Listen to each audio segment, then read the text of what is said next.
The Hilton Honors American Express Aspire Card is arguably the #1 best hotel credit card of all time. And I canceled it. And in today's video, you're going to learn the 10 reasons why I decided to do exactly that. Hey everyone, it's Mark. I'm here to help you put more money in your pocket through credit cards and smart financial habits. If that sounds good to you, do me a quick favor and click on the like and subscribe button down below. Also check out the links down below in the description area to view some great credit card offers, to get some additional cash back when you shop online through Rakuten, and to get some free stocks from Webull when you open a brand new account and deposit $100 or more onto your brokerage account. Let's begin with a confession. Not only did I cancel one Hilton Honors Aspire card, but I actually canceled 2 of them. So yeah, I was paying $900 in annual fees just across 2 credit cards. So the reason for that initially was, of course, the massive value in the first year. This one I got from a brand new welcome bonus, which was, I believe, 150,000 Hilton Honors points at the time. And this one was actually an upgrade offer, which was targeted. So this one I upgraded from the no-fee Hilton Honors American Express card, also for 150,000 Hilton Honors points. So between these two, that was 300,000 points, plus all the perks, benefits, elite status, credits, and the list goes on from there. So yeah, I paid $900 in fees, but I got probably $4,000 or $5,000 in value towards travel. But despite all that, both of these cards are now inactive. So now let me reveal to you the 10 reasons why I got rid of probably the best hotel credit card on planet Earth. So reason number 1 is that I have Hilton Honors Diamond Elite status for up to 4 years. That's because I first opened my Hilton Honors Aspire card on March 18th of 2019, and Hilton, as we've been going through this pandemic, has been extending elite status for whichever level you have, now all the way through March 31st of 2023. So from 19, we go to 20, 21, 22, 23, that's 4 years, therefore I'm good to go. There's no need to pay a $450 annual fee every year to maintain top level status if you've got it by default without even having the card anymore. Reason number 2 is I don't need or want the weekend night certificates, at least not right now. And that's because I have enough certificates with Marriott and Hyatt combined. I think I have 5 different certificates for free nights just with those cards. Now, one of the reasons why Hilton certificates are so valuable is because there's no restrictions for the brand or category or point value that you use them at. And therefore, they're best used at expensive properties if you are the type of person who wants to get the most amount of value for every single redemption that you do. And at the moment, most of my travels are in mid-scale and upscale properties, not full-out luxury. So I'd likely get around $150 to $250 per night of value from them, which really isn't that great for an unlimited value free night. I can typically get $150 or $250, even maybe $300 if I do a really good redemption with my limited Hyatt or Marriott certificates, which are capped by category or point value. And a lot of those Marriott and Hyatt cards that I have are about a $95 or $99 annual fee. So I'd rather not pay $450 up front for the Hilton Honors Aspire card and get the same value as I would with a $95 card with Marriott's or Hyatt's program. Reason number 3 is that I find the $250 Hilton Resort credit too restrictive. And that's because it only works at about 270 resort locations, not hotels. We're talking specifically resort, and Hilton categorizes those separately. That's roughly 4% of Hilton's overall portfolio, and currently Hilton has over 6,500 properties. So if you want maximum flexibility, this credit has very minimal use. And for me, I'm not staying at resorts very often. It's more often a typical full-service hotel. It's very hard for me to use that. I believe the link is hilton.com or hiltonhonors.com/resorts. Whatever it is, I'll find it and put it in the description down below. That we can find it really easily.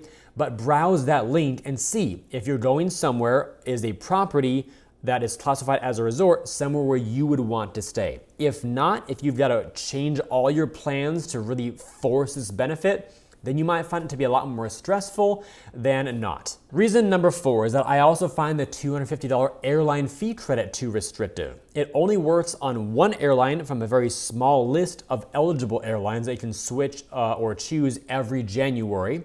Then you lock it in for the year. It also only covers incidental charges, not the cost of an air ticket. Now, I cover some incidental charges with airline credit cards. So for example, if you fly Delta or American Airlines, United, Hawaiian, if you get those specific airline cards, a lot of them give you things like in-flight discounts, free checked bags, stuff like that, priority boarding. So if you want those types of perks, many of which would end up being an incidental charge, just go get an airline co-branded card. A lot of them have like a $95 fee. And if you fly multiple times a year and check bags, for example, that could be an easy way to cover the cost of your fee and get into profit really quickly. Also, a lot of those incidental charges are covered if you have elite status. So right now I fly most often Southwest, Frontier, and American. I have elite status on Southwest and Frontier, so almost every conceivable fee is already waived for me. And then with American Airlines, I have the AA credit card from Citibank. That's their business card. So with those two statuses plus the co-branded card, I don't really have any incidental fees for the next foreseeable year. I might in 2023, but I also have, for example, last bullet point, the ability to cover other air incidentals with my Amex Platinum card and Ritz-Carlton cards.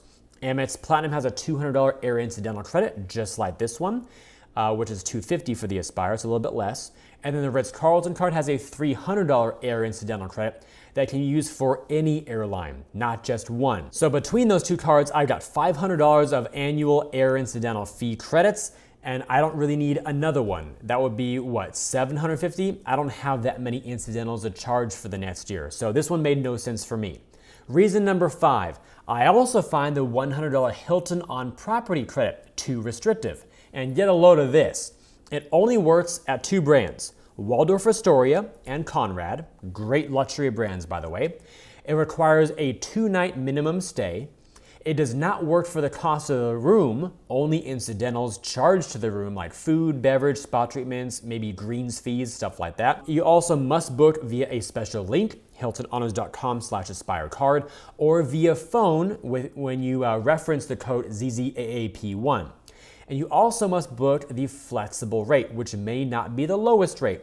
So when you've got this nice benefit, by the way, you can use this as many times as you want per year. It's not once, it's 10 times per year if you want it to be.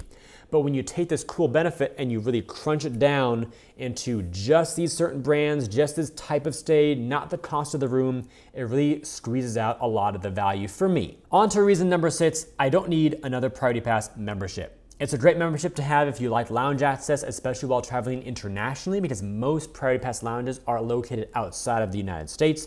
But for me, I've already got it covered with my Amex Platinum card, for example, and my Ritz-Carlton card, so I don't need another one. Reason number 7 is I don't stay at Hilton hotels often enough right now. On average, I've got about 1 or 2 Hilton stays per year, and no matter what status level you have, whether it's Hilton or any program, you get suite upgrades, free breakfast, lounge access, early, late checkout, whatever it is. If you only get to use that stuff once or twice a year, the value is obviously very, very limited.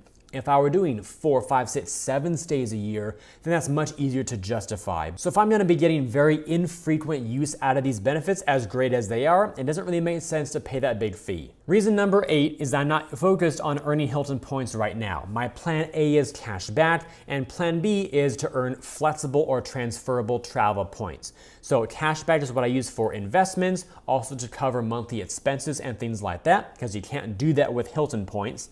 But plan B is to have travel points when I do take a trip. It's nice to have those available to be able to redeem for any airline, any hotel, whatever I want, rather than being boxed into just one program. Reason number 9 is I just don't want to pay another $450 annual fee right now. It's as simple as that. Annual fees make the most sense when they function as a prepayment for benefits you normally pay cash for, or to give you discounts on things that would normally cost more when you buy them directly, or to give you access to things that money can't buy. For example, some hotels don't allow you to buy late checkout. You've got to have status for that, which may come from a credit card. Same thing with lounge access at a hotel. If all of the club level rooms are sold out, but you still have the level of elite status that would give it to you, you may have a non-club level room, but you'll still be given lounge access. So any of those 3 bullet points can make sense if you're gonna pay an annual fee. But for me, that fee missed all 3 of those points with this card right now. So that means I would be spending money for things I wouldn't use enough or that I wouldn't use period right now. So it doesn't make sense. I'd rather have $450 in my pocket rather than wrapped up in the form of Hilton specific benefits. And our last and final reason number 10, is that I want to make room for other Amex cards, and that's because with American Express, they usually allow a maximum of 4 to 5 credit cards per person. I had already maxed out all of my slots. I had 4 or 5 cards at the time, which means since I wanted to go for the Blue Business Cash, I don't have it physically here with me, but here it is in the Amex app, kind of blurry right there, I realize. But nonetheless, to get that one, I had to cancel another Amex card. So to free up some space, for me, Hilton was the card to go because I wasn't, again, you saw the other 9 reasons. I'm not using it very much right now. It doesn't have a lot of value based on my travel habits. So got rid of those, got approved for the Blue Business Cash. And so I'm happier with that card with no annual fee. It makes more sense for me given my situation right now. So as awesome and as value-packed as this card is, I did say goodbye to it along with its partner in crime, simply because this card did not fit my life or travel situation at this time. I'll also add that I still think this is the #1 best hotel credit card of all time, at least as of the making of this video. But just because I canceled it does not mean you should go cancel yours. It also does not mean you should avoid applying for it, because of course, every single card, especially the ones that have annual fees, have their place in an overall strategy. If the strategy works for you, you stay at Hilton hotels all the time, you value the Diamond Elite status and other general travel perks that go along with it, and also want to earn some Hilton Honors points, then this card is still perhaps a great fit for you. But for someone like me who has travel points as plan B, where cash back is plan A, at least for this phase that I'm currently in, it doesn't make sense to pay $450 nor $900 for 2 of these cards for perks and benefits as great as they are that I personally would not use or value right now. A big part of the reason why I make these videos is education on both sides of the equation as well. The pros and cons, that's why we do so many reviews and comparisons on this channel, as well as videos like this one where I share a personal experience. That way you can relate to at least some of them and perhaps get a new perspective on something you perhaps never thought of before. But at the end of the day, it's always about getting the right cards for you to earn the points, get the perks, benefits, insurance coverages, and more that really help you reach your individual goals. And hey, as my goals and travel patterns fluctuate over time, maybe I'll even go get this card again at some point in the future, even without a welcome bonus because the value is so high. But at that point, I'll need to make sure that I'm really staying at Hilton hotels a lot more for those trips. And with all that said, if you enjoyed today's video and believe it could benefit others, then please help me get it in front of them by liking this video, subscribing to the channel, and turning on those notifications. Also remember to check out the links down below in the description area to view some great credit card offers, to get some additional cash back when you shop online through Rakuten, and to get some free stocks from Webull when you open a new account and deposit $100 or more onto your brokerage account. And to wrap up this video, let me know your thoughts about the Hilton Honors Aspire card. Do you have it in your wallet? And if so, what perk or benefit do you love the most and get the most value out of each year? Tell me down below in those comments. I thank you all for watching today's video. I hope it brought you some great value. I'll see you again in future videos, and until then, remember, you are great.